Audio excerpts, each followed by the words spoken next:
وصحبه أجمعين أما بعد قال الله تعالى في كتابه الكريم أعوذ بالله من الشيطان الرجيم كنتم خير أمة أخرجت للناس تأمرون بالمعروف وتنهون عن المنكر وتؤمنون بالله. Alhamdulillahirrabbilalamin. Segala puji bagi Allah yang telah memberikan kita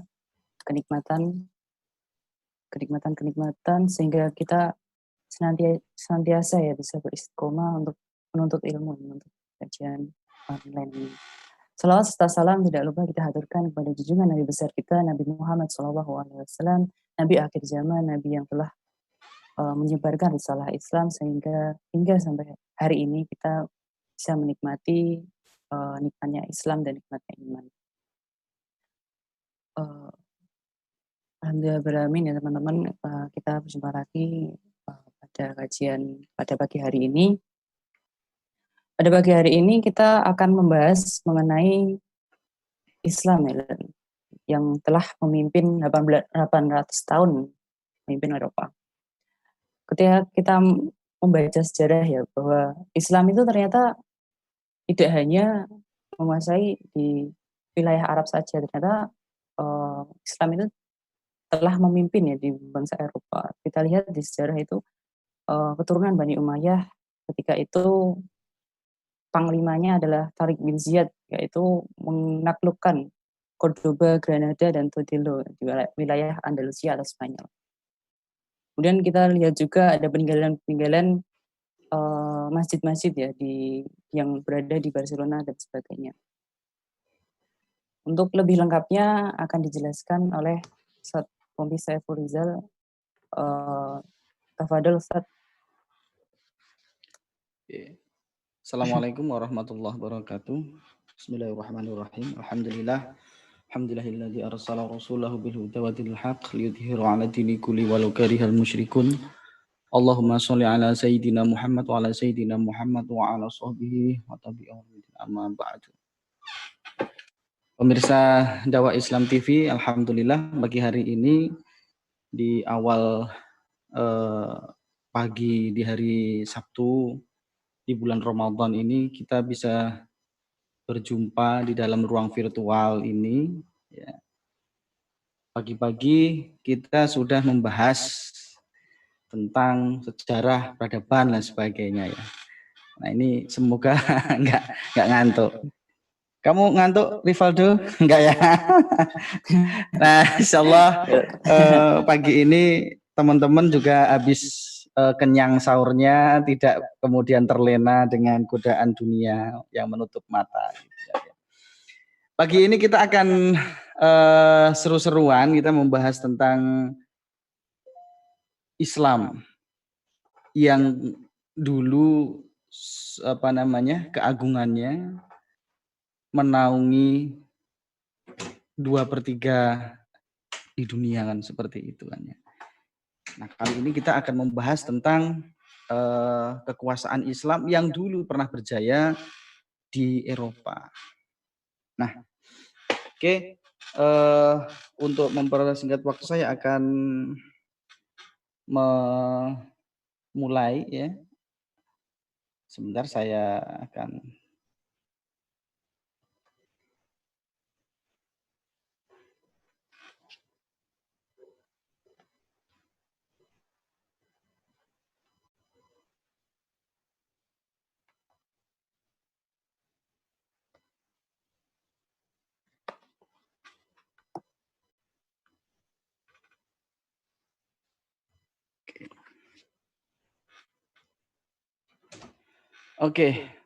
ketika 800 tahun Islam memimpin Eropa. Ini saya kutip di awal di dalam buku The Siege of Seville karangan Henry Azur. Kutipannya di dalam buku tersebut adalah di Eropa dulu ya, Islam hampir setiap orang dapat membaca dan menulis. Ya.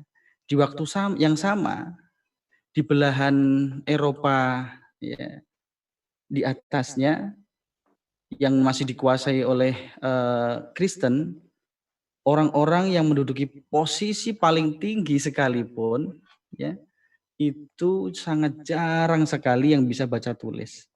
Kebanyakan orang-orang yang bisa membaca tulis itu pendeta pada waktu itu. Karena memang mereka harus melakukan apa namanya evangelis ya, injilisasi seperti itu. Nah, bagaimana sih keadaan di Eropa ya yang dulu? Saya akan mulai pada pagi hari ini dengan sebuah mapping, political mapping ketika awal-awal ya di tahun Masehi ya.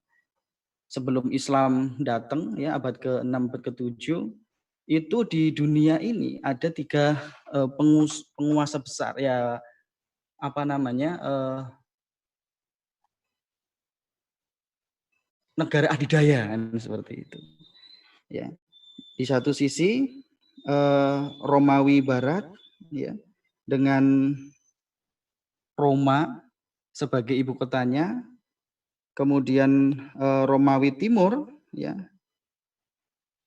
dengan Konstantinopel ibu kotanya, kemudian Persia. Nah, ini sampai sini ya Romawi ya. Kemudian di abad ke-6 622 muncul sebuah calon adidaya baru yaitu Islam ya. Di Makkah kemudian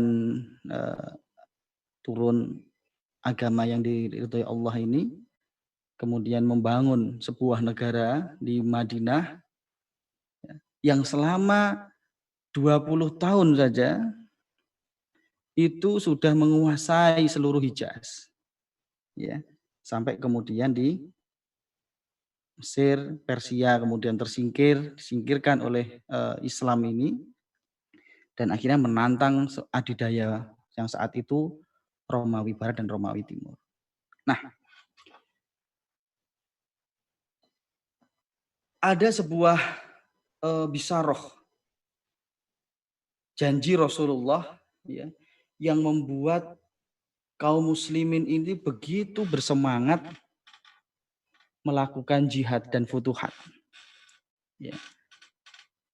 Sebuah hadis riwayat Ahmad ya, ini ketika apa namanya Rasulullah ya kongko sama sahabat-sahabat gitu kan ya.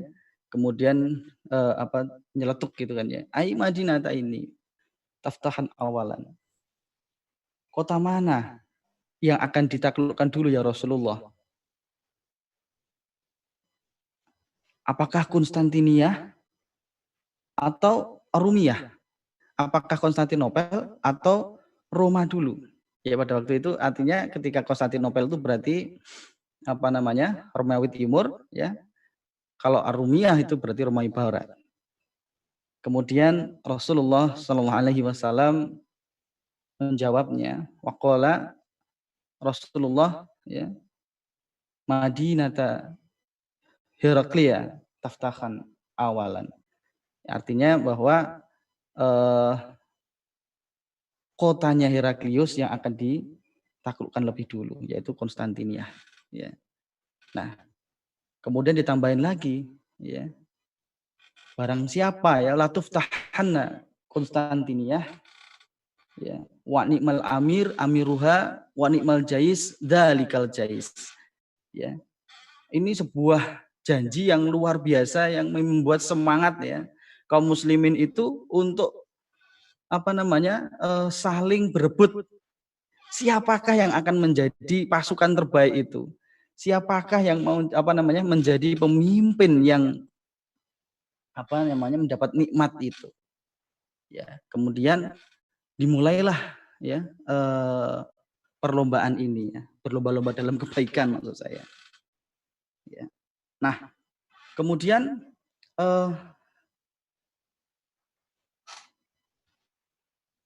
mulailah ekspedisi untuk masuk ke Eropa, ya, ke Romawi. Sebentar ini nggak tampil.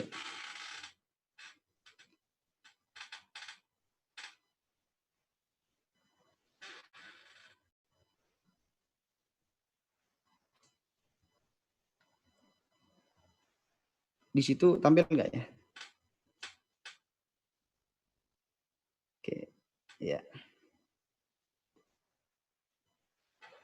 Nah, disebutlah kemudian pada tahun 49 Hijriah ya pertama kali ya saat itu Muawiyah bin Abi Sufyan sahabat Nabi itu melakukan apa namanya uji coba ya penaklukan ke Istanbul atau ke Konstantinopel pada waktu itu ya yang dimana khalifah pada waktu itu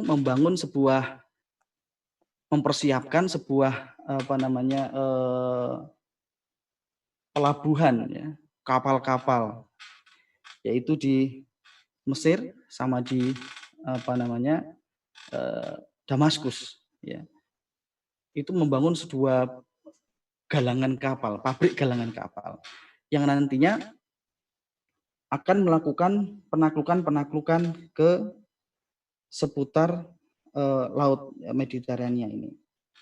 Kemudian akhirnya di pulau ini ya melakukan penaklukan sampai kepada masuk ke Konstantinopel. Penaklukan pertama ini dilakukan oleh Muawiyah ya yang dimana di dalam rombongannya itu sahabat-sahabat yang ikut terus serta. Abdullah bin Abbas, ya, kemudian Abdullah bin Zubair, ya, Abdullah bin Umar di situ, kemudian Abu Ayyub Al-Ansari yang pada waktu itu berumur 120 tahun. Yang kemudian akhirnya belum berhasil ya membobol benteng Konstantinopel, ya. Kemudian Abu Ayyub Al-Ansari syahid di sana. Ya. Yang nantinya kemudian ketika Muhammad Al-Fatih berhasil menaklukkan benteng Konstantinopel tersebut, menemukan makom beliau dan dipindahkan di dekat benteng Konstantinopel. Ya. Kemudian 54 Hijriah, ya, dimulai lagi. Tahun 86 Hijriah, ya, Al-Walid bin Abdul Malik yang saat itu menjadi khalifah, ya, gencar, ya, menggencarkan lagi pulau-pulau Siprus, ya, kemudian di sekitar sini, di sekitar Marmara itu ditakluk-taklukkan, ya, sampai kemudian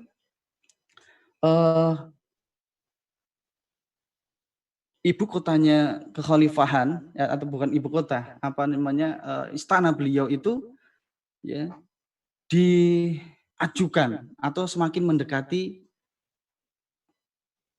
Konstantinopel, yaitu di Dhaka, ya, di Dapik, ya. Nah, kemudian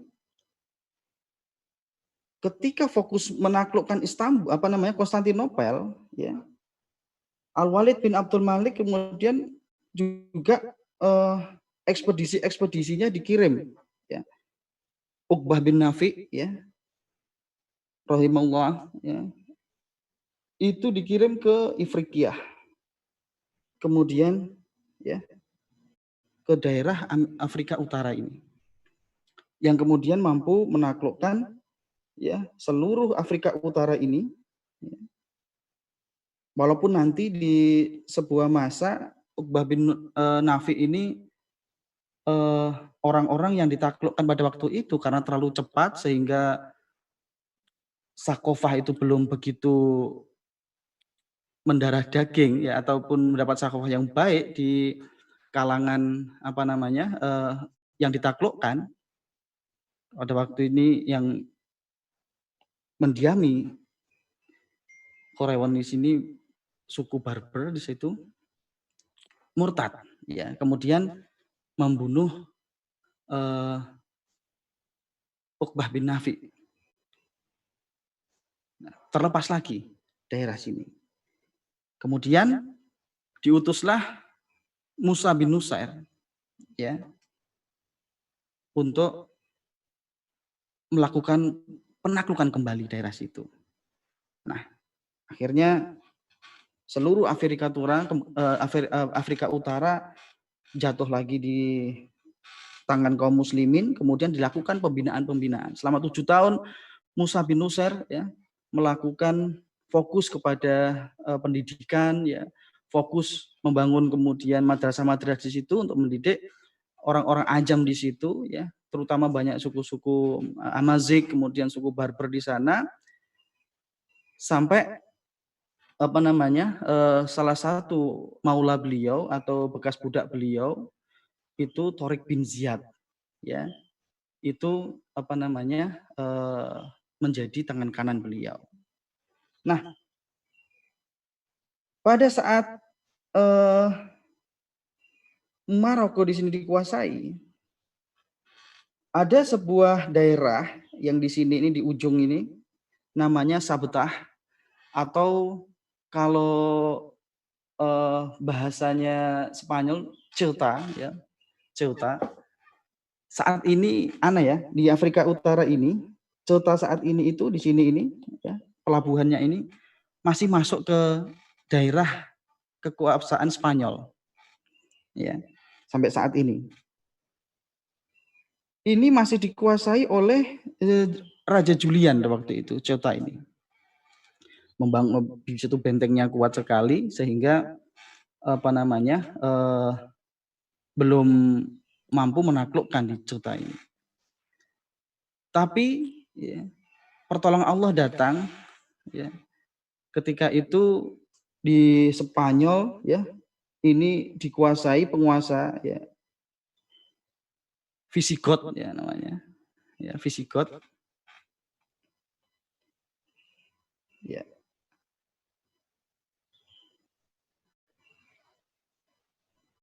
Visigoth itu kerajaan yang dipimpin oleh Roderick ya. Tapi pada waktu ada konflik dengan Roderick ini adalah raja yang mengkudeta Witisia. Nah, penguasa Ceuta ini adalah saudara atau teman baik dari raja yang di kudeta tadi itu. Akhirnya Raja Julian di sini yang menguasai Ceuta di sini berusaha pengen mengembalikan kekuasaan saudara-saudaranya itu di Visigoth tadi itu, kerajaan Visigoth. Akhirnya Julian meminta bantuan Tariq bin Ziyad ya untuk bersama-sama berkoalisi menaklukkan atau merebut kembali tahtanya Witisia. Nah, setelah mendapat permintaan dari Julian ini ya, pada waktu itu memang kaum muslimin itu sudah mengatur strategi bagaimana menaklukkan pulau di sini ya. Kenapa fokusnya di sini? Karena di sini lebih banyak penduduknya. Sementara kalau ini kan penguasaannya, kalau semakin ke bawah di sini ini gurun, kebanyakan gurun, sedikit sekali penduduknya. Mau nggak mau Futuhat itu ya ke negeri seberang di sini, yaitu ke Eropa, benua semenanjung Iberia. Ya, datanglah kemudian si Julian tadi meminta tolong. Wah, ini namanya kalau bahasa Jawanya tumbuh ketemu tutup. Ya, akhirnya Tariq bin Ziyad melaporkan kepada Musa bin Nusair. Ya, Musa bin Nusair melaporkan kepada Khalifah Al-Walid bin Abdul Malik. Nah, Al-Walid di sini sebenarnya kan lagi fokus juga gempur Konstantinopel. Ya, akhirnya aduh, itu Julian tuh orang kafir ya. Orang kafir itu tetap harus diwaspadai kan, seperti itu kan ya. Akhirnya ya udah kirim ekspedisi kecil-kecilan dulu ya, kirim intel ke sana. Apakah benar itu yang dikatain Julian itu? Ya, akhirnya dikirimlah kemudian ekspedisinya Tarif bin Malik. Ya, yang kemudian dari Tanger ya. Kemudian Tangier itu di bagian Maroko di sini ya, sebelahnya Ceuta di situ ya, menyeberang ke Spanyol ya. Nah, tempat berlabuhnya Tarif bin Malik itu kemudian nanti dinamakan Tarifa. Nah, selama hampir berbulan-bulan di sana ya, mengamati kondisinya di benua Eropa di sini, kemudian akhirnya balik Tarif bin Malik ya, melaporkan kepada Musa bin Nusair bahwa insya Allah kita bisa ya menurunkan pasukan yang lebih besar di sana ya, kondisinya kemungkinan besar kita bisa mengalahkan orang-orang Visigot di situ ya. Mulailah kemudian setahun kemudian di bulan Ramadan, Musa bin Nusair menyiapkan 7.000 pasukan ya, yang kemudian dipimpin oleh Tariq bin Ziyad. Nah, dari Ceuta ke Spanyol ke ke Iberia, ke Hispania ini sebenarnya udah kayak gini. Ini pemandangan dari pelabuhan Ceuta. Jadi melihat benua Eropa itu sebenarnya tampak banget itu kan seperti itu. Ya. Ini sangat mungkin ya. Wah, bukan samudra yang panjang itu kan. Ini samudra yang bisa diseberangi dengan kapal-kapal nggak terlalu besar bisa. Ya. Akhirnya Musa bin Nusair membuat ya yang sebelumnya mengirim kapal-kapal yang dari Mesir itu ke sini diisi pasukan 7.000 tadi itu plus beberapa kapal dari Julian ya dipinjami ya. Akhirnya mendaratlah Tariq bin Ziyad bersama 7.000 pasukannya itu di sebuah bukit yang namanya kemudian nanti itu dinamakan Bukit ya Jabal Tariq atau Gibraltar sekarang. Selatnya sekarang juga dinamakan Selat Gibraltar. Nah, aneh sekali kalau sekarang ini Gibraltar ini masuk ke daerah kekuasaannya ini miliknya UK ya, miliknya Inggris ya. Jadi walaupun di benua di daerahnya Spanyol, tapi Jabal Tariq ini daerah administrasi khusus ya kali kekuasaannya Inggris. Orang Spanyol kalau ke Jabal Tariq di sini, kalau ke daerah Gibraltar ini juga harus pakai paspor gitu kan ya. Belanja aja pakai paspornya, masuk keluar masuk ke Jabal Tariq. Nah, akhirnya Tariq ya bin Ziyad tiba di mendarat di Gibraltar sini. Ya.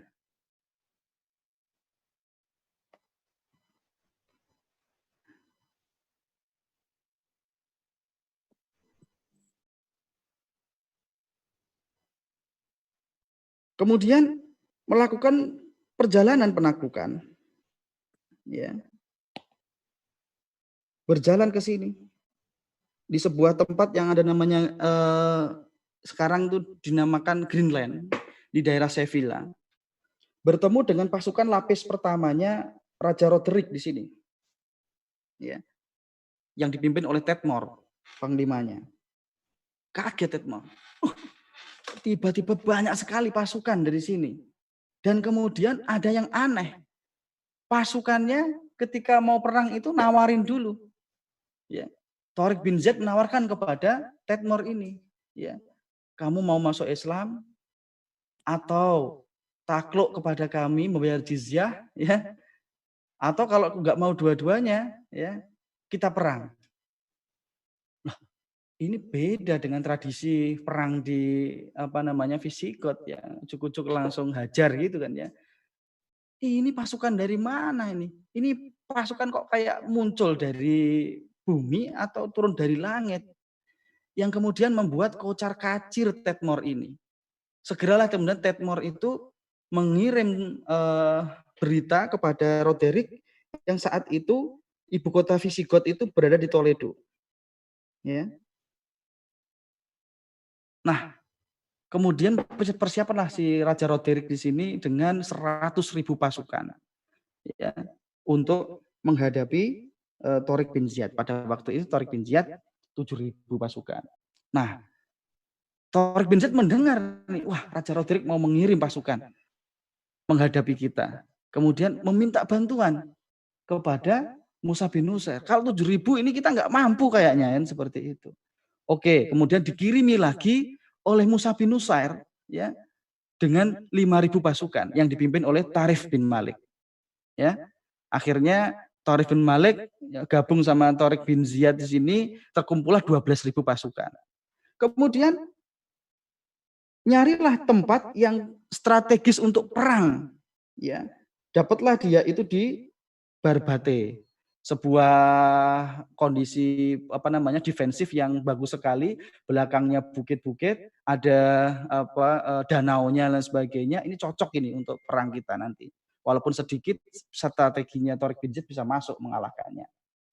Ya, bertemulah dua pasukan di sini di Barbate itu, yang kemudian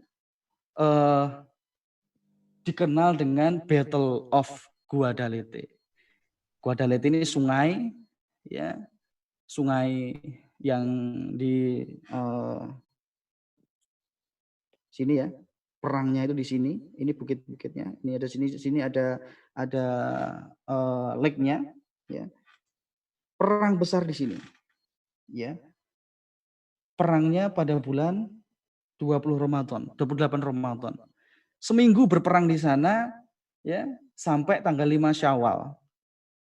Yang membuat pasukan Roderick kocar-kacir, kalah, dan Rodericknya itu mati. Ada sebuah riwayat yang dia itu bisa melarikan diri, tapi semenjak perang Suzunah di sini, perang Guadalete di sini, Roderick sudah nggak nampak lagi, nggak ada ceritanya lagi. Ya, inilah awal yang monumental, ya, ketika penaklukan di benua Eropa, yaitu perang Guadalete di sini. Ya, luar biasa. Kalau kita Ramadan itu kayaknya mager ya, kemudian di rumah rebahan gitu kan ya, santuy gitu. Tapi orang-orang dahulu, ya, kaum muslimin zaman dahulu, itu Ramadan itu memang bulan-bulan yang penuh berkah ya, di mana dilakukan penaklukan-penaklukan.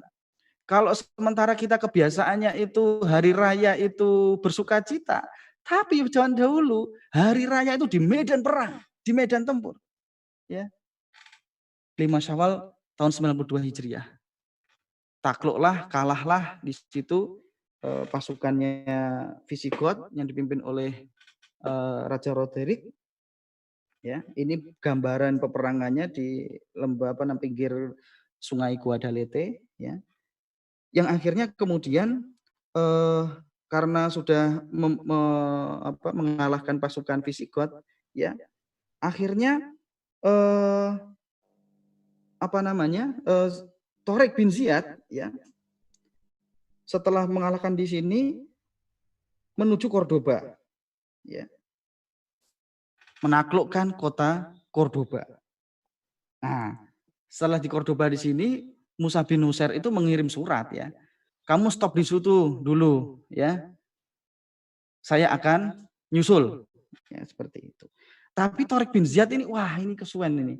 Toledo itu sudah ditinggal pergi oleh rajanya, ya. Ibu kotanya itu di Toledo, ibu kota Visigoth itu di Toledo.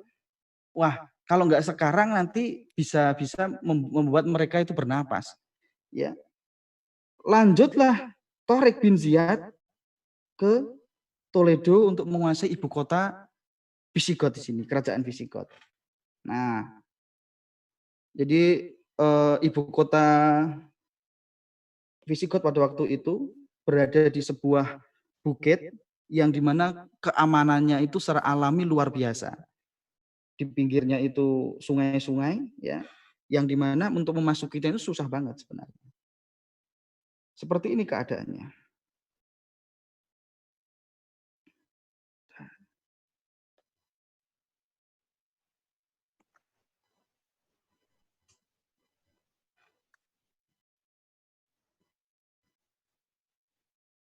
Saya ada rekaman nggak bisa di Sudah kayaknya ya. Di Toledo di sini. Kota Toledo. Di sini sungai ya. Tapi karena pasukannya Visigoth itu sudah sebagian besar tidak ada di sini, ya. Sisa-sisanya itu masuk rumah semuanya. Sehingga ketika Tariq bin Ziyad datang, itu begitu mudah dikuasai. Ya. Akhirnya kemudian Toledo dikuasai oleh kaum muslimin. Nah, Musa bin Nusair ya, itu kemudian nusul ya dengan kalau nggak salah 18.000 pasukannya untuk membantu Tariq bin Ziyad menaklukkan semenanjung Iberia ini. Ya, tapi kalau tadi itu Tariq bin Ziyad setelah ini dari ke Cordoba dan ke Toledo, nah pasukannya Musa bin Nusair ini menaklukkan Sevilla dulu setelah mendarat di Gibraltar, kemudian masuk ke Sevilla dulu, ya dikepung di sana kotanya, kemudian ditaklukkan selama 5 bulan. Setelah dari sini, kemudian langsung ke Merida. Ya, Merida ini kota yang basisnya Nasrani juga, Visigoth juga. Selama 5 bulan, 6 bulanan itu dikepung oleh Musa bin Nusair, ya. Kemudian akhirnya takluk. Barulah kemudian Musa bin Nusair bergabung bersama pasukannya Tariq bin Ziyad di Toledo. Jadi Tariq bin Ziyad nunggu di Toledo, ya itu selama 1 tahun di situ. Ya, sambil juga berasimilasi, ya, membaur dengan penduduk di Toledo, melakukan Islamisasi. Nah, kemudian ya 2 pasukan besar ini bergabung, kemudian melakukan penaklukan lagi. Ya. Pasukannya ke Zaragoza, Zaragoza ditaklukkan. Kemudian ke Barcelona, Barcelona ditaklukkan. Sampai kepada ke Leon, ya. Leon ini kerajaan Leon di sana di layar ini ditaklukkan sampai kepada Coruna di sini, ya. Ini akhirnya kekuasaan penaklukan Islam pada waktu itu hampir seluruh semenanjung ini ditaklukkan kecuali beberapa daerah nantinya. Nah, luar biasa, ya. Nah, kemudian Musa bin Nusair, ya, setelah menaklukkan beberapa di situ itu, akhirnya sampai kepada pegunungan Pirenia, sudah hampir ke Frank pada waktu itu Perancis. Kepikiran ini, wah, kayaknya seru nih kalau kita taklukkan Konstantinopel lewat jalan darat di sini. Ya, tapi Khalifah pada waktu itu, ya, Al-Walid bin Abdul Malik kemudian melarangnya. Ya, capek, kasihan, pasukanmu udah capek melakukan itu. Dah, kamu balik dulu, ya. Akan aku kirim ke sana gubernur, ya, untuk menggantikanmu. Nah, akhirnya setelah beberapa sebagian besar Eropa Spanyol di sini ditaklukkan, Musa bin Nusair dan Tariq bin Ziyad itu kembali ke Damaskus. Ya, padahal Musa bin Nusair pada waktu itu berumur 80 tahun.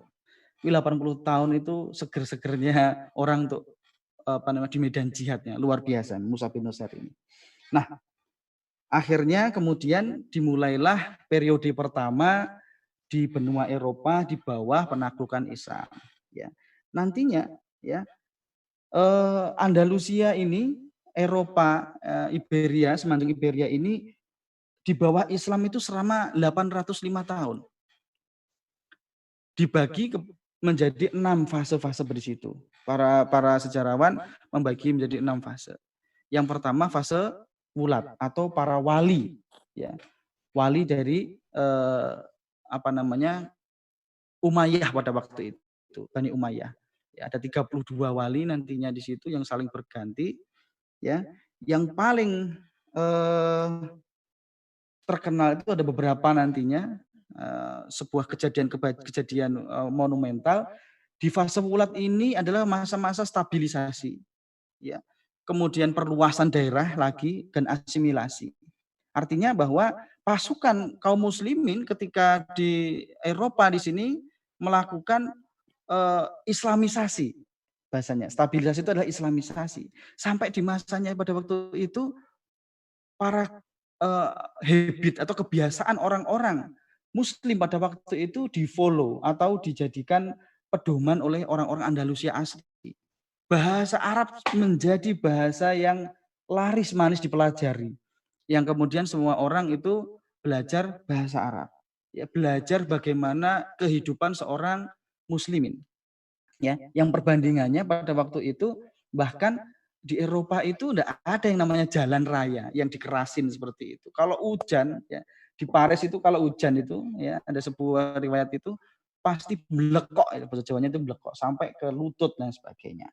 Nah, disinilah kemudian melakukan transfer knowledge, ya, transfer peradaban dari kaum muslimin ke orang-orang masa pertengahan di Eropa, atau orang bilang ini masa dark age atau masa-masa kegelapan. Nah, kejadian penting di fase wulat ini, ya, ada seorang gubernur yang luar biasa, yaitu yang namanya Abdurrahman Al-Ghafiqi, ya. Beliau diutus untuk menjadi penguasa di daerah ini tahun 732 Masehi. Ya, enggak puas dengan wilayah pada waktu itu, ya, akhirnya melakukan penaklukan lagi. Ya, mereka setahun sekali itu harus ada penaklukan soalnya itu kan, ya. Masuk ke sekarang ke daerah Perancis, di situ kerajaan Frank. Ya. Toulouse dikuasai, ya. Bordeaux kuasai, ya. Kemudian di daerah di sini yang sudah dikuasai. Nah, ketika mau menguasai kota Tours di sini, ya, terjadilah kejadian yang luar biasa yang menjadi banyak sejarawan yang bilang seperti ini, bahwa kalau misalnya, ya, Battle of Tours atau di dalam istilah kita kaum muslimin itu perang Balat Syuhada, ya. Kalau seandainya kaum muslimin menang, seluruh Eropa itu pasti dengan terang benderang Islam. Nah, di sini ada kejadian kaum muslimin kalah dengan yang luar biasa. Ini kalah untuk pertama kalinya. Ya. Padahal pada waktu itu Abdurrahman Al-Ghafiqi itu membawa 80.000 pasukan. Sementara pasukan Frank di situ, ya, Karl Martel itu membawa cuma 30.000 pasukan. Ya, ada beberapa analisis yang membuat kaum muslimin bisa kalah, terutama di situ, ya, kenapa dinamakan perang Bilatis Syuhada, yaitu ketika dia itu menguasai benteng yang sudah nggak terpakai, akhirnya kaum musuh Nasrani itu mengepung benteng tersebut kemudian menghabisi semuanya. Ya, sedikit sekali nantinya yang selamat akhirnya. Nah, pada terus akhirnya kaum muslimin pada waktu itu shock, ya, kalah dengan pasukan besar kemudian sampai dikalahkan. Akhirnya penaklukan itu tertunda sejenak, ya, fokus kepada pembangunan di internal. Nah, tahun 740 Masehi, ketika di bawah pimpinan Uqbah bin Hajjaj, kembali lagi kaum muslimin melakukan penaklukan di Eropa. Ya. Bahkan sampai kepada daerah Italia, ya. Di daerah sini, Turin di sini, atau kalau dulu namanya daerah, sekarang masih juga mungkin Piedmont, ya, provinsi Piedmont, ya, di bagian Turin, ya. Sebenarnya kalau mau menaklukkan ke Roma, ke ibu kota Romawi Barat pada waktu itu, ya tinggal sedikit, ya, Roma di sini, bagian sini, ya. Ya.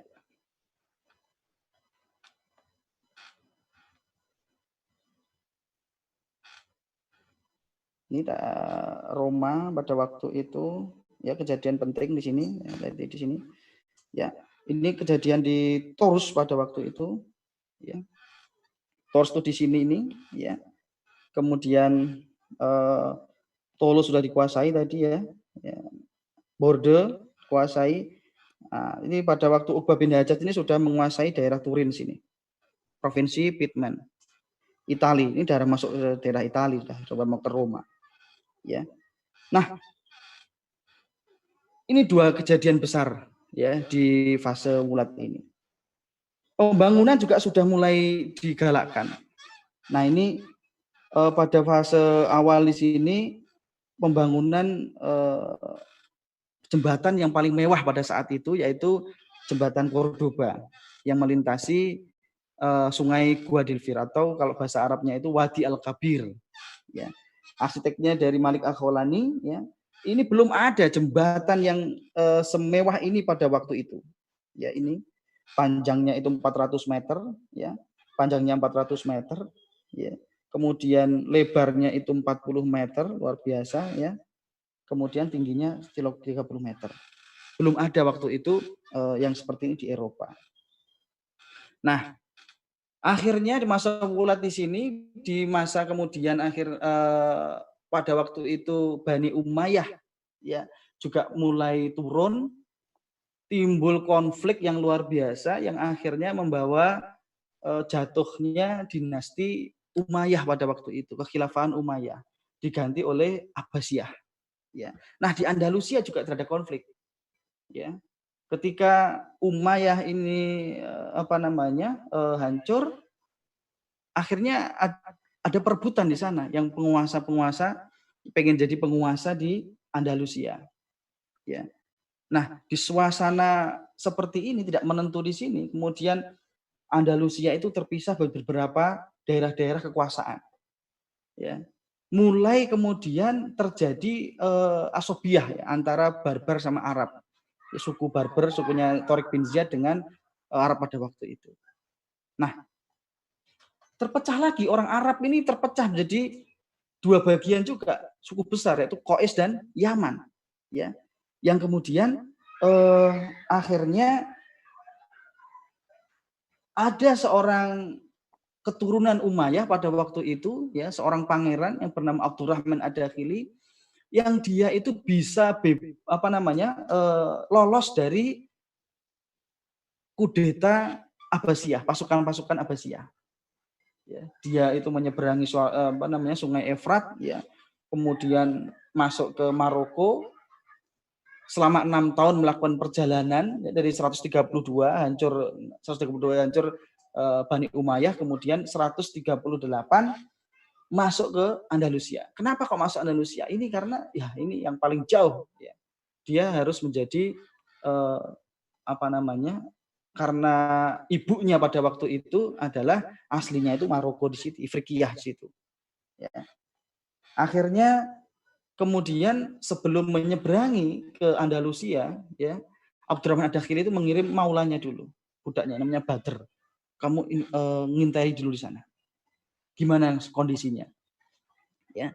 Akhirnya Abdurrahman Ad-Dakhili, ya, melanjutkan perjalanan masuk ke Andalusia, mulailah mengumpulkan lagi pendukung-pendukung Bani Umayyah di sana. Beliau menjadi pemimpin, ya, dan berhasil mengalahkan pada waktu itu Muhammad Yusuf, ya. Berdirilah fase baru, yaitu fase keturunan Umayyah lagi. Kita disebut di situ fase Umawi, ya. Nah, inilah kemudian Abdurrahman Ad-Dakhili menjadi amir di sini, karena Abdurrahman Ad-Dakhili menyebut dirinya amir karena pada waktu itu ada kekhilafahan, yaitu Abbasiyah. Ya, Abdurrahman Ad-Dakhili tidak mau menyebut dirinya itu menjadi khalifah, tapi juga tidak tunduk sebenarnya kepada Abbasiyah. Dia menyebut dirinya itu keamiran, ya, bukan khalifah tapi keamiran. Nah, mulailah kemudian fase Umawi ini. Nah, di fase Umawi ini ada 3 periode. Yang pertama periode keamiran, ya, kemudian Abdurrahman Ad-Dakhili, ya, kemudian ada anaknya nantinya, ada anaknya lagi, yang paling terkenal ada 2 nantinya, Abdurrahman Ad-Dakhili dengan Abdurrahman Al-Ausat, ya. Dari sinilah kemudian Abdurrahman Ad-Dakhili itu membangun sebuah kota yang kuat, ya. Yang dulunya itu sebelum Abdurrahman Ad-Dakhili itu datang di situ, ibu kotanya di Sevilla, dipindah ke Cordoba, ya. Mulai membangun sebuah masjid, ya, yang luar biasa besar. Ini Masjid Cordoba, yang dahulunya masjid pada waktu itu sebelumnya sudah ada berdampingan dengan gereja, ya. Tapi gerejanya itu kemudian dibeli oleh Abdurrahman Ad-Dakhili kemudian bisa luas, ya, memperluas Masjid Cordoba ini. Nah, kemudian di masa ini terjadi naik kemudian turun lagi, terjadi perpecahan yang membuat kemudian penerusnya, yaitu salah satu penerus jadi Umayyah juga, yaitu Abdurrahman An-Nasir, ya, berhasil menyatukan seluruh Andalusia, kemudian mengangkat dirinya itu menjadi khalifah. Karena apa? Karena pada waktu itu Abbasiyah sudah turun, ya, sudah diejek-ejek, ya, ejek-ejek, sudah diejek-ejek oleh orang-orang Barat, sudah melemah pada waktu Abbasiyah, kemudian mendeklarasikanlah Abdurrahman An-Nasir ini menjadi khalifah. Ya, mulailah periode baru di masa Umayyah ini dengan sebutan kekhilafahan Andalusia. Ya, ada beberapa khalifah pada waktunya nanti, ada 3 khalifah. Nah, tapi ada kejadian yang luar biasa yang ketika khalifah terakhir itu, ya, Al-Hakam bin Abdurrahman An-Nasir itu meninggal, ya, itu menunjuk putra mahkota yang masih berumur 12 tahun, ya, namanya Hisham. Nah, karena tidak cakap, ya, karena anak-anak untuk menguasai itu, kemudian akhirnya terjadi perpecahan, ya, perebutan, ya, perebutan tahta, ya. Banyak konspirasi, ya. Kemudian akhirnya pemerintahan itu dipegang oleh Perdana Menteri. Dimulainya kemudian periode berikutnya, yaitu periode hijabah. Hijabah ini Hajib nantinya namanya, Al-Hajib Al-Mudhafar ini adalah seorang Perdana Menteri yang kuat, yaitu bin Amir nantinya, bisa juga disebut mulailah periode Amiriyah atau Daulah Amiriyah. Penguasanya itu adalah, pemimpinnya itu Perdana Menteri sebagai perwakilan dari khalifah yang masih kecil tadi itu. Di masa ini ya luar biasa terjadi perkembangan yang luar biasa juga, ya, peradaban Islam maju sekali, tidak ada pemberontakan, aman banget, mulailah kemudian melakukan penaklukan-penaklukan lagi di masa Amiriyah ini, dan ada sebuah kejadian yang luar biasa dikenang, ya, ketika Al-Hajib Al-Mudhafar di sini menyelamatkan 3 orang wanita.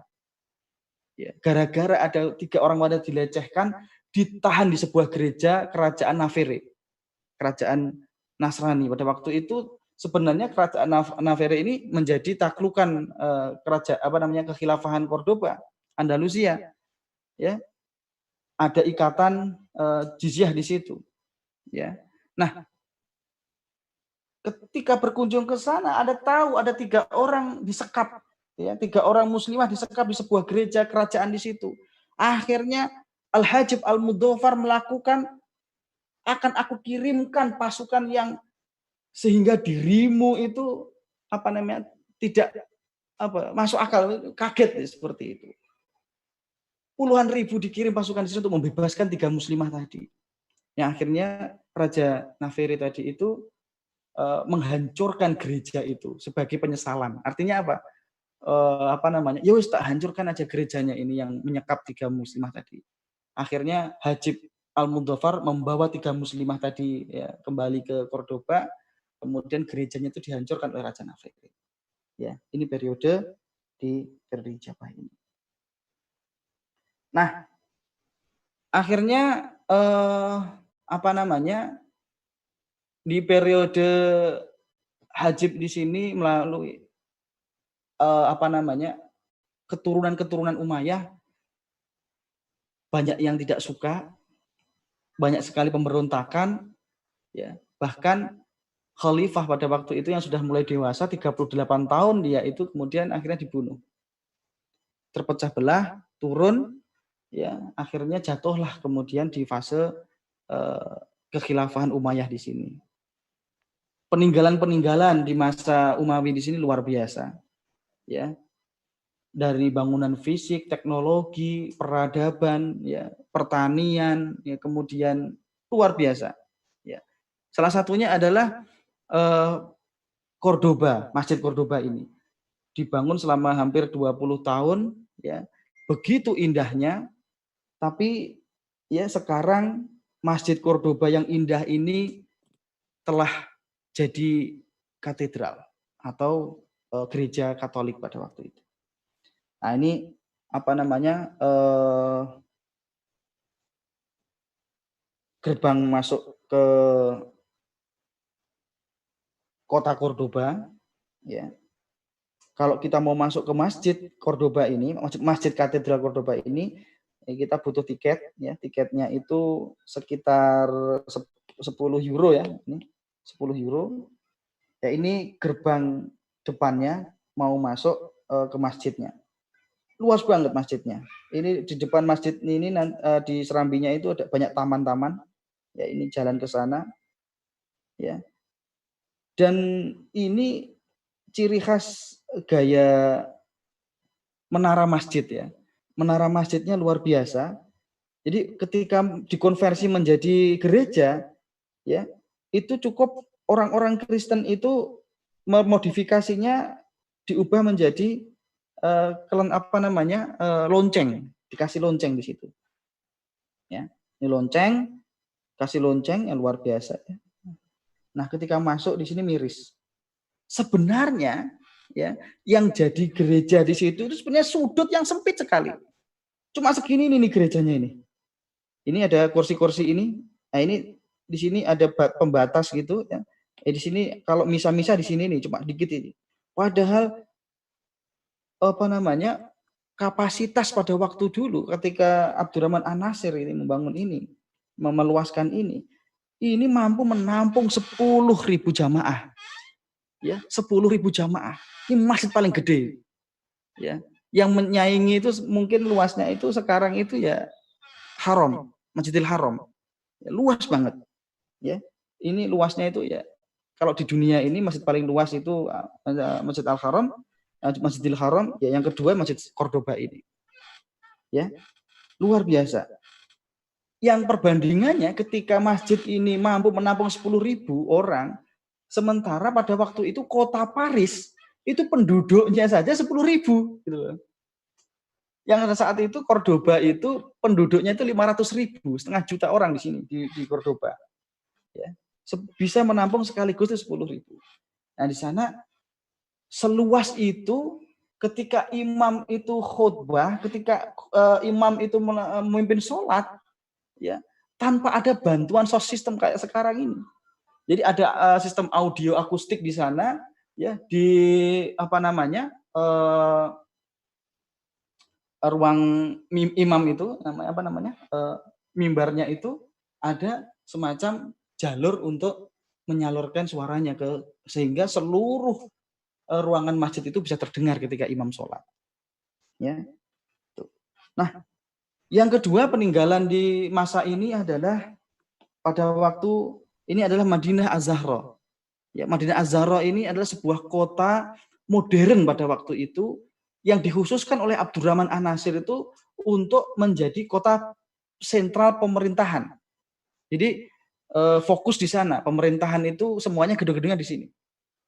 Nah, teknologinya luar biasa. Ya. Kota Madinah Az-Zahra ini pada waktu itu melampaui kota yang teknologinya itu paling maju. Dari sistem perairan, ketika saya ke sana itu ada memang apa namanya baru ditemukan dari timbunan bukit pada waktu itu tahun 1911 situs ini ditemukan, kemudian dilakukan penggalian yang dimana sistem pengairan pengairannya itu sudah semodern sekarang.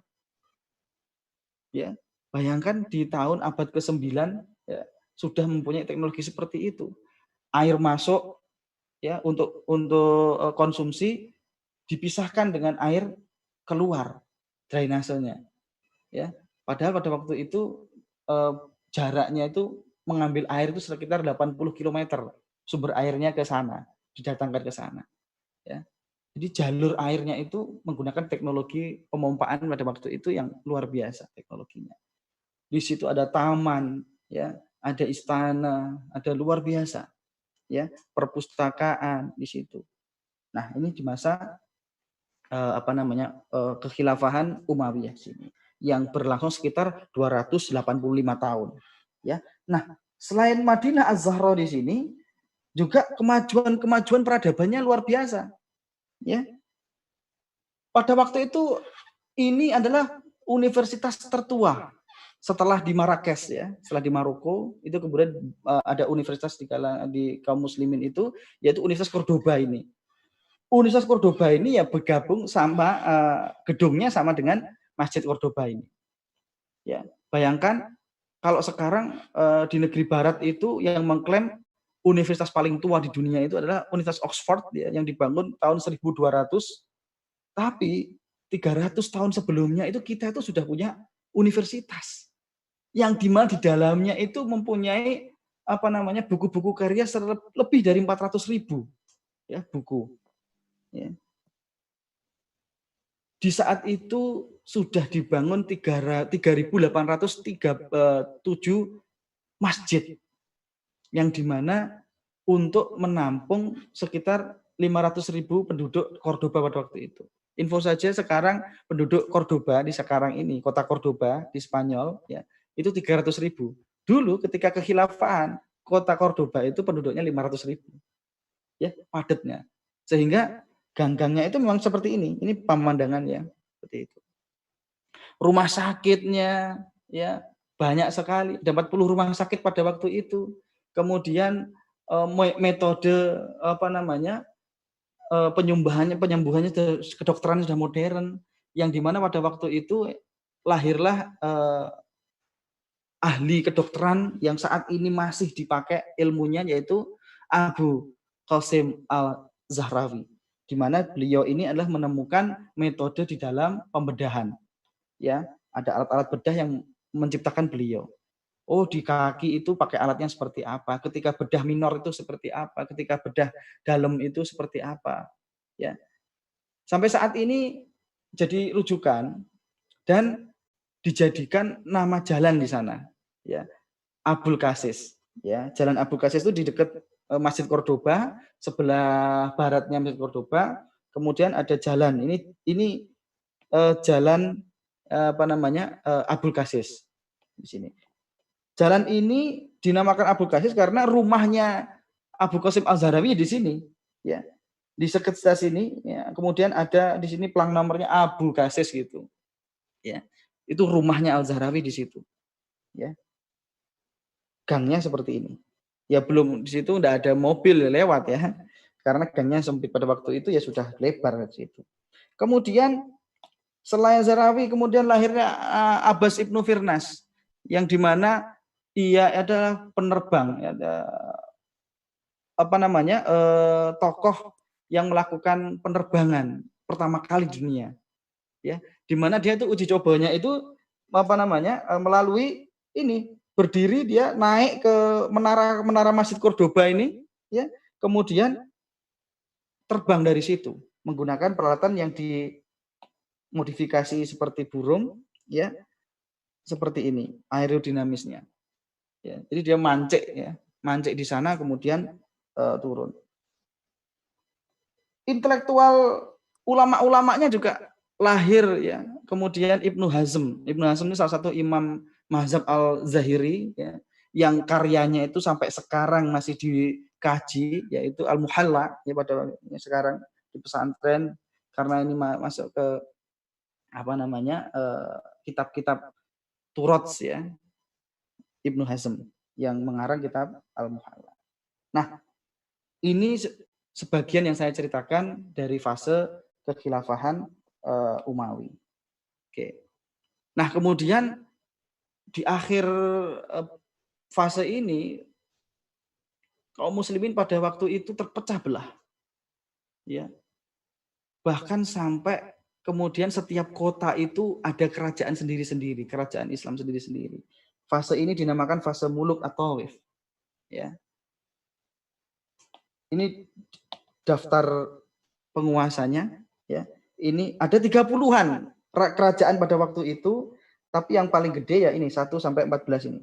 Ada Bani Hamud di Malaga, ada Bani Abbad yang menguasai Sevilla, ada Bani Zirri, Bani Yahya, Bani Muzain. Ya, disinilah fase yang paling titik terendah di Andalusia, yaitu ketika setiap kota itu saling serang menyerang.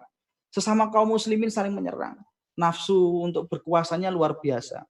Pengen jadi khalifah semuanya, saling menyerang. Di satu sisi, setiap kaum muslimin dengan kaum muslimin kota lain itu menyerang, itu kita punya musuh, 3 kerajaan besar pada waktu itu.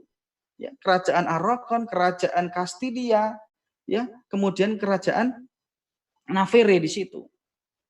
Ya, Leon kemudian itu juga melakukan penyerangan juga dengan kaum muslimin, ya. Tapi ini tidak berlangsung lama, ya, sekitar 80 tahunan, ya, 70 tahunan, ya. Kemudian akhirnya karena terdesak seperti itu, penguasa Toledo pada waktu itu meminta bantuan kaum muslimin di Afrika, ya, yaitu gerakan penguasa pada waktu itu namanya gerakan Murabitun. Ya, saya persingkat saja. Nah, kemudian dimulailah fase Murabitun dan Muwahhidun. Ya, ini untuk memperpanjang nafas penguasaan Islam di sana. Ya, tapi luar biasa sekitar 100 tahunan, ya, fase Murabitun dan Muwahhidun di sini. Murabitun itu penguasa awalnya sebuah gerakan, ya, gerakan purifikasi itu, tapi kemudian akhirnya menjadi sebuah negara, ya, yang pusatnya itu di Afrika Utara, ya, Maroko, kemudian memberikan bantuan di Andalusia. Nah, kemudian berhasil menyatukan di Andalusia, ya, memindah ibu kotanya di Sevilla, tapi enggak semuanya ya bersatu di bawah Murabitun di sini. Ya. Kemudian pada tahun 1200 ini dibangunlah masjid yang besar sekali di Sevilla, masjid, ya, ketika fase Muwahhidun, ya. Ini masjid, dulunya masjid, tapi sekarang menjadi gereja katedral terbesar di dunia. Ya. Ini menara masjidnya yang sekarang dikasih lonceng, ya. Kemudian ini kalau dari jauh seperti ini masjidnya, tapi sekarang ini katedral, ya. Ya, ini dari jarak dekat seperti ini bangunannya. Banyak yang sudah dirubah. Ya, tapi dari dulu memang luar biasa gedenya. Pada waktu itu saya ke sini masih belum bisa masuk, nggak boleh masuk karena ada misa pada waktu itu. Ya, ini peninggalannya dari Murabitun. Ya. Kemudian masuk ke fase akhir, yaitu fase Bani Ahmad. Pada waktu itu kaum muslimin sudah terpecah belah tadi bertahun-tahun, beratus-ratus tahun tadi itu, yang kemudian kekuasaan Islam pada waktu itu tinggal di satu kota saja.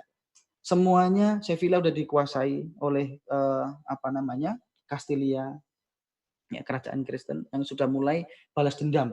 Dari abad ke-8 itu sudah dimulailah Reconquista, ya. Take revenge, ya, balas dendamnya orang-orang Nasrani kepada kaum muslimin, ya. Sampai kepada cuma kekuasaan Islam pada waktu itu di kota Granada. Nah, disinilah kemudian akhir dari kekuasaan Islam di Spanyol, di kota Granada.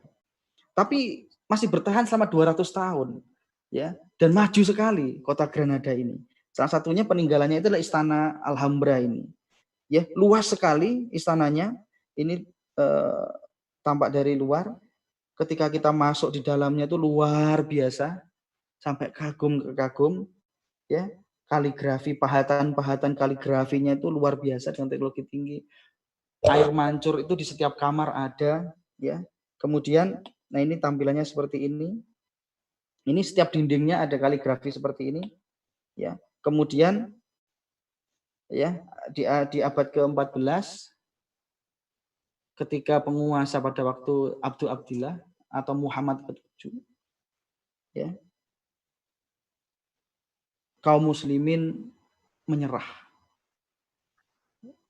Granada jatuh, ya, diberikan cuma-cuma kepada Raja Ferdinand dan Isabel. Ya, berakhirlah kekuasaan Islam di sana. Ya.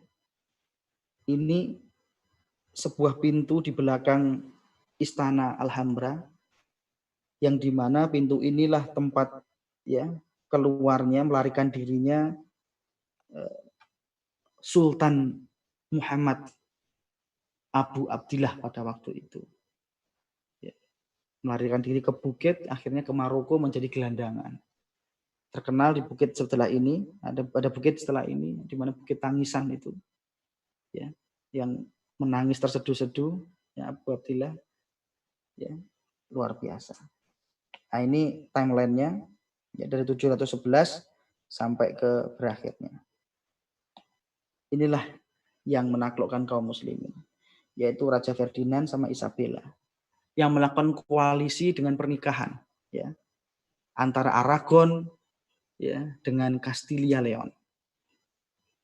Ini Ratu Isabel pertama, ya, Ratu Castilla Leon, kerajaan Kristen Katolik, ya.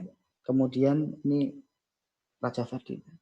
Ini menjadi pahlawan orang-orang Eropa pada waktu ini, ya, menjadi penyelamat orang-orang Katolik pada waktu ini, yang dieluk-elukan di setiap gereja-gereja Katolik, yang menyelamatkan Eropa, bagi mereka menyelamatkan dari bangsa Moor. Dimulailah sejak abad 15 ini Katolikisasi, Kristenisasi, ya, dipaksa jadi Kristen. Orang Yahudi, orang Islam dipaksa jadi Katolik, ya. Kemudian kalau nggak mau masuk Katolik harus keluar dari Spanyol, ya. Ada kaum muslimin yang melakukan pemberontakan, ya, melakukan jihad-jihad di gunung-gunung dan sebagainya. Tapi ada juga yang kemudian pura-pura masuk Kristen, ya, tapi sebenarnya dia itu masih Islam. Nah, beratus-ratus tahun kemudian dia curiga, ya. Oh, ternyata masih ada yang kayak gitu. Akhirnya kerajaan Kristen Spanyol pada waktu itu melakukan program inkuisasi. Inkuisisi inilah yang kemudian menyidang orang-orang yang mengaku Kristen tapi sebenarnya masih Islam. Rumahnya masih nyimpen Al-Quran. Masih setiap Jumat itu misalnya masih mandi dan lain sebagainya. Disidang, ya, disuruh mengakui, ya, dengan penyiksaan-penyiksaan, ya. Mulailah kemudian akhirnya tidak bersisa lagi kaum muslimin di Eropa, Spanyol pada waktu itu, yang dimana selama 800 tahun berkuasa, ya, orang dibunuhi, diusir, ya, atau dia murtad. Generasi hilang karena anak-anak mereka kemudian dikristenkan, dimasukkan ke gereja-gereja. Yang dari 3.000 masjid pada waktu itu yang dibangun ketika dinasti Umawi sekarang tidak ada. Bahkan Islamic Center di Madrid di Spanyol itu bangunan baru. Bisa dipastikan gereja-gereja pada waktu yang saat ini di Spanyol, ya, itu semuanya bekas masjid. Dulunya masjid kemudian dikonversi menjadi gereja-gereja Katolik pada waktu itu. Padahal juga yang masuk ke orang-orang yang taat beribadah ke gereja itu juga sedikit. Kebanyakan orang Spanyol sekarang itu adalah orang-orang agnostik atau ateis. Oke, mungkin terlalu panjang ya, nggak terasa 1 jam lebih. Saya kembalikan lagi ke Mas Rivaldo. Ya, Masya Allah, ya. Ketika kita melihat perjalanan kaum muslimin ketika memimpin dunia Eropa, ternyata cukup banyak ya peninggalan peradabannya. Kemudian ini tanya jawab ya, Tat. Ini ada pertanyaan dari Mas Satria Ditama. Assalamualaikum Ustaz, Afan mau tanya, apakah jatuhnya Andalusia ke tangan Raja Ferdinand dan Isabel pada era kekhilafan Utsmani itu sebenarnya bisa dicegah? Kan waktu itu Utsmani punya banyak pasukan yang fokus ke penaklukan Konstantinopel. Apakah Utsmani saat itu tidak bisa membagi pasukan untuk membantu muslimin di Andalusia? Mohon penjelasannya, Ustaz. Iya. Nah, pada waktu itu Utsmani itu jadi gini, ya. Utsmani itu menguasai daerah-daerah yang dulu disebut Romawi Timur, ya, Konstantinopel pusatnya. Nah, sementara kaum muslimin pada waktu itu yang di Andalusia itu di wilayah Romawi Barat, ya, di Eropa Barat. Ya, kalau kita di sini pada waktu itu di masa ketika Muhammad Al-Fatih menaklukkan Konstantinopel, ya, ketika menaklukkan Konstantinopel di sini, kemudian melakukan penaklukan-penaklukan sampai kepada penaklukannya itu di Yunani nih, ya. Thales di sini, di daerah Bulgaria, Hungaria sampai sini, ya. Nah ini Wallachia di sini, ya, kemudian Hungaria. Sementara kaum muslimin pada waktu itu berada di sini. Ya sebenarnya jauh ya. Jauh. Jadi kemungkinan itu untuk menjangkaunya pada waktu itu ada sebuah kisahnya Barbarossa, ya. Panglima tempur angkatan lautnya Utsmani pada waktu itu hanya mampu mencegah bantuannya dari Roma ini ke sini. Dia melakukan patroli-patroli di sini untuk mengurangi derita, ya, seperti itu. Tapi memang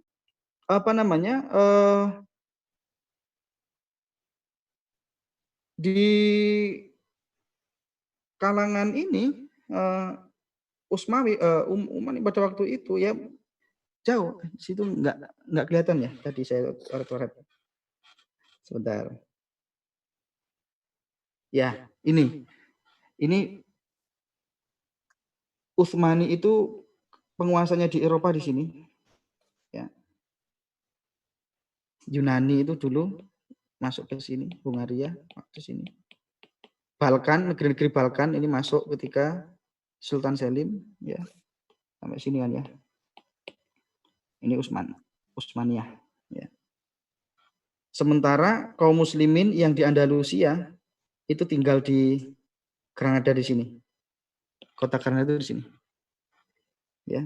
Jadi Khairuddin Barbarossa pada waktu panglima perang angkatan lautnya Utsmani itu hanya bisa menjaga keamanan sampai sini aja.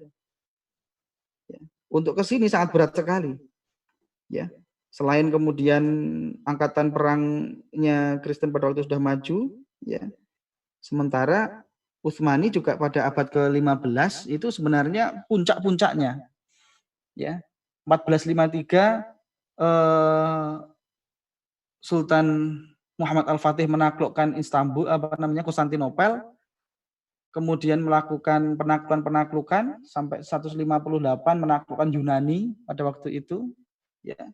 Kemudian Hungaria, Bulgaria sampai ke Sultan Selim ke-1 tahun 1500-an itu kemudian Utsmani mendeklarasikan diri menjadi kekhilafahan. Itu khalifah pertama itu Khalifah Selim, ya. Itu kuatannya luar biasa sebenarnya. Tapi untuk ke sini itu mungkin secara hitung-hitungan militer itu berat. Ya. Sini itu berat. Ya. Nah itu mungkin jawaban saya. Ya. Walaupun memang sebenarnya ya mungkin terjangkau, ya. Tapi udah ada usaha-usaha untuk ke sana, ya. Tapi secara dalam saya masih belum menemukan literatur yang memang secara langsung Utsmani pada waktu itu membantu kaum muslimin di Granada. Karena juga perlawanan di Austria, di Wina, ya, ini juga berat. Ya. Sementara juga Mongol itu juga masih kuat juga luar biasa di sini. Ya. Seperti itu Mas Rivaldo. Mungkin kalau ada yang lain. Kemudian pertanyaan yang kedua dari Dana Rangga. Assalamualaikum Ustadz. Izin bertanya, bagaimana pendapat Ustadz Islam di Eropa sekarang? Apakah semakin maju atau mundur? Ya, Eh, terakhir saya Maret kemarin ya di ke UK, Britania. Ya, saya mengunjungi beberapa masjid di sana, di Manchester, di Liverpool, kemudian di Edinburgh, di Skotlandia. Ketika saya ngobrol ke beberapa orang-orang Muslim di sana itu kebanyakan pendatang. Ya, di Eropa itu, terutama kemarin kalau saya di Spanyol itu pendatang-pendatang semuanya. Jarang ya yang asli Spanyol itu sedikit sekali. Kebetulan kemarin yang menjadi guide saya ya, itu seorang penduduk Granada sana, asli Granada, Muslim. Ya. Itu kalau saya ngobrol dengan dia, ya kemajuannya itu ya banyak ya yang masuk ke Islam dan sebagainya, tapi memang belum signifikan sih di Spanyol itu. Di Inggris saya lihat juga ketika saya sholat juga nggak penuh-penuh amat, tapi datanya itu sekitar ada penambahan sekitar 6-8% setiap tahunnya penduduk Muslim bertambah. Ya, penduduk Muslim bertambah itu bisa dua faktor. Yang pertama banyak pendatang, ya semacam Muhammad Salah, Sadio Mane, ya, gitu kan ya. Itu kehitung nggak ya? Itu lebih banyak ke pendatang kan yang ke sana, yang Muslim itu. Nah, kalau yang lebih parah itu memang Yunani. Kalau di Yunani itu nggak ada masjid yang masjid begitu dibuka. Masjid di Yunani itu karena Yunani itu mempunyai dendam yang membara kepada kaum muslimin. Karena dia itu selama 300 tahun kan di bawah penguasaan Utsmani ya, Ottoman. Di sana tidak boleh mendirikan masjid. Masjidnya itu banyak tapi masjid. Banyak sekali di sana. Tapi masjidnya itu berupa apartemen-apartemen saja. Apartemen diubah jadi masjid. Yang rata-rata ininya itu apa namanya yang jamaahnya itu dari Pakistan, dari Afghanistan, pelarian dari Suriah dan sebagainya. Kebanyakan seperti itu. Jarang yang orang asli sana. Karena memang ya nanti hawanya itu kalau di Yunani itu memang Islam itu musuh ya. Ya. Saya bertemu beberapa guide lokal di sana itu juga narasinya itu narasi kebencian kalau menceritakan Utsmani itu, menceritakan Muhammad Al-Fatih dan sebagainya. Nah itu beberapa contoh yang saya ambil di Eropa. Tapi ada perkembangan memang sekitar tadi itu konversi kenaikan penduduk yang Muslim itu sekitar 6-8%. Tapi masih belum terasa ya, masih belum terasa ininya. Ya, nggak tahu ya. Kalau di Jerman, saya berkunjung ke Köln itu masjidnya gede, ya.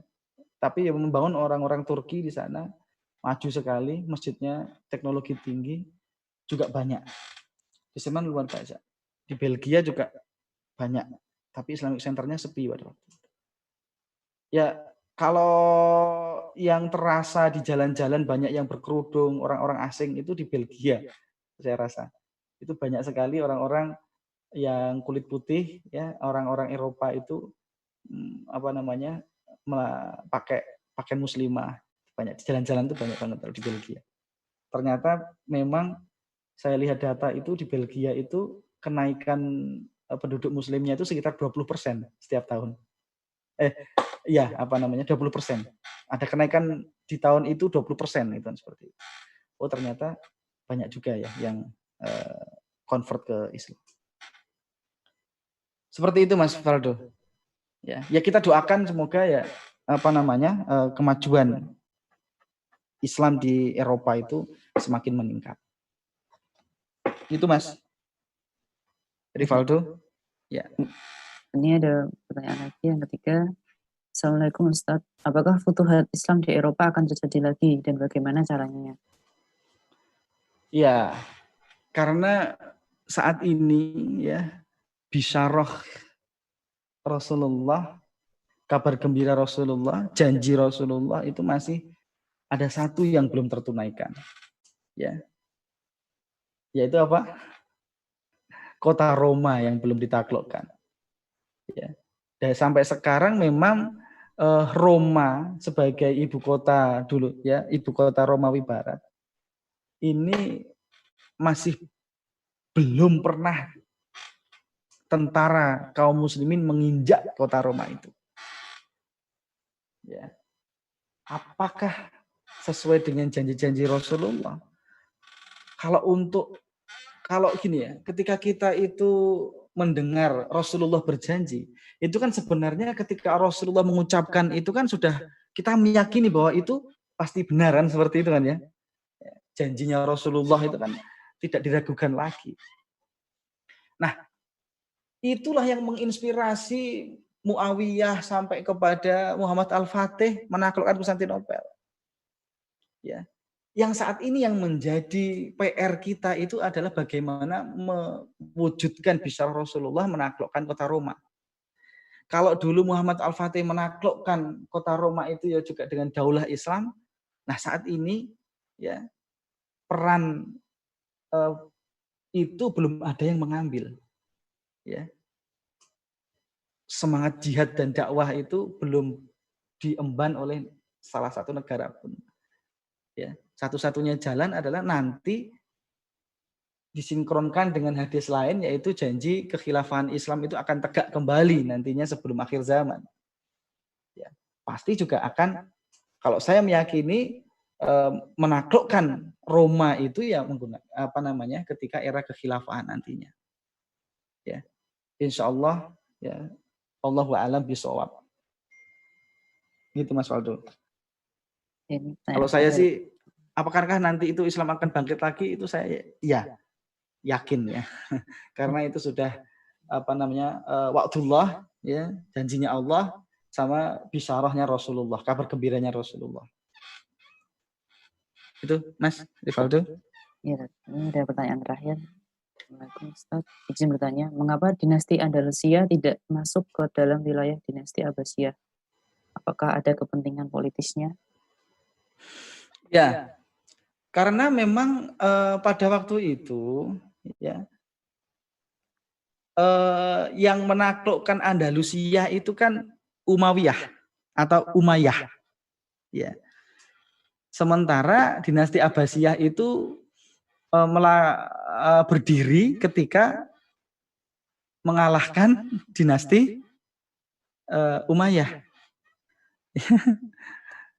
Artinya ada hubungan ya yang tidak baik ya di situlah ya.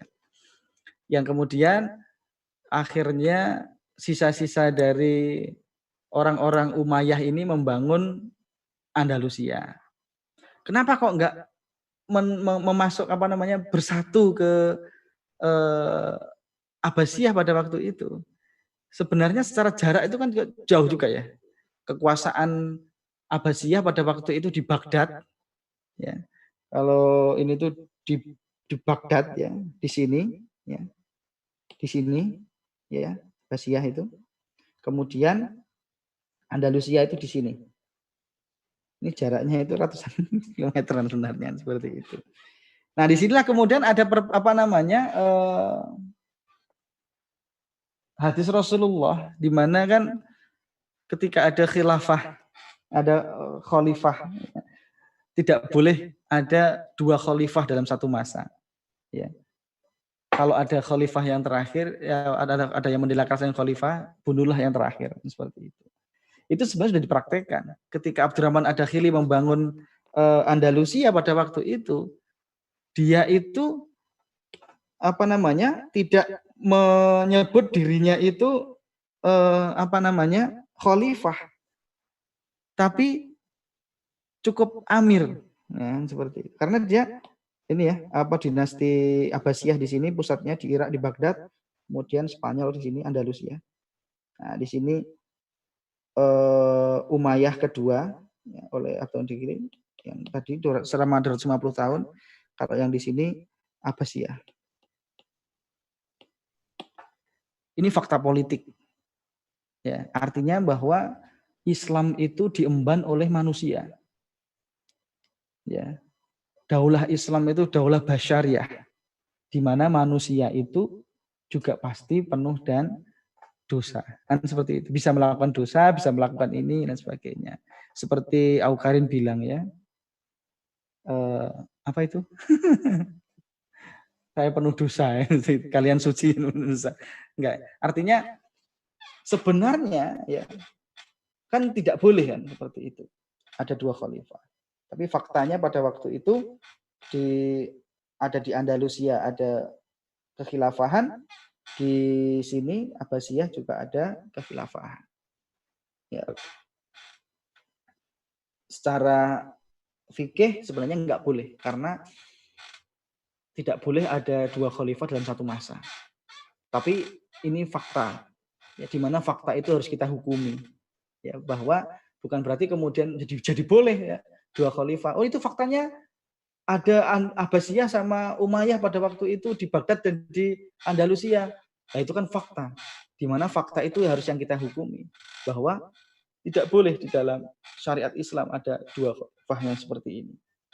Nah, ini fakta boleh. Tapi di satu sisi bahwa kekhilafahan Umayyah, kekhilafahan Abbasiyah, dua-duanya itu pada waktu itu memang sama-sama majunya.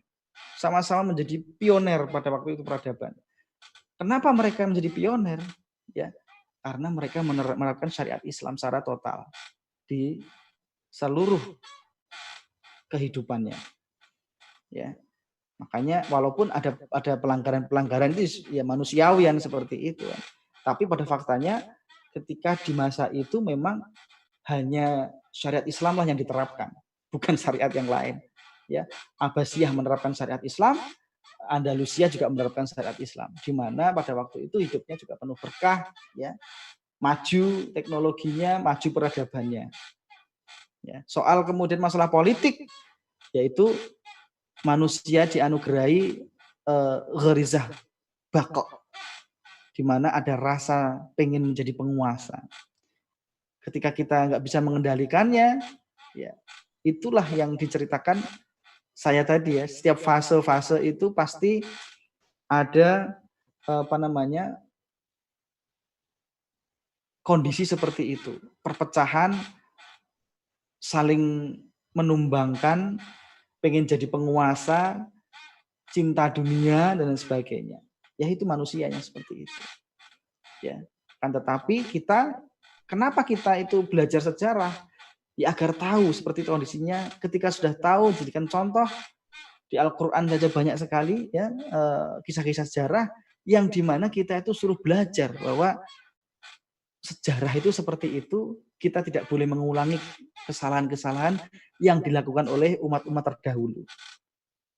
Nah, semoga nantinya ke depan ketika Islam bangkit itu menjadi pemersatu kaum muslimin di seluruh penjuru dunia, menjadi sebuah kepemimpinan yang dimana kepemimpinan nanti itu akan menaklukkan Roma sebagai janji untuk menepati janji Rasulullah yang diucapkan pada 14 abad yang lalu, 14 abad yang lalu. Itu Mas Rivaldo, saya kira. Jazakallah khairan atas penjelasannya. Ada pertanyaan terakhir. Itu juga sudah menunjukkan jam 6:30. Kita akhiri kajian pada pagi hari ini. Oh ya, bagi teman-teman yang ingin mendukung ya program dakwah kami, bisa berinfak itu ada di dalam teks itu ada rekeningnya, nomor rekening, dan sebelah kanannya itu ada tulisannya nomor rekening. Karena yang kita tahu bahwa di bulan Ramadan ini semua amalan itu dilipat gandakan. Masya Allah ya, ini materi yang sangat istimewa sekali karena saat itu dunia tidak menyangka bahwa Islam itu dapat menguasai dunia karena Islam itu muncul di tengah-tengah dua peradaban, yaitu peradaban Persia dan Romawi. Kemudian dengan berlangsungnya waktu ternyata kita memahami ya bahwa Islam itu dapat memimpin dunia yang dilihat dari sejarah dan peninggalan yang ada saat itu di wilayah Andalusia. Dengan sejarah ini diharapkan kita bisa termotivasi untuk melanjutkan kembali kehidupan Islam, untuk menegakkan peradaban Islam dan belajar dari kesalahan-kesalahan umat terdahulu agar tidak jatuh ke lubang yang sama. Kita akhiri dengan membaca hamdalah, alhamdulillahirabbil alamin, istighfar yang banyak, astagfirullahaladzim, astagfirullahaladzim, doa kafaratul majelis, subhanallahumma wa bihamdika. bihamdika asyhadu an la ilaha illa anta astaghfiruka wa atubu ilaik. Kurang lebihnya mohon maaf. Wassalamualaikum warahmatullahi wabarakatuh. Waalaikumsalam.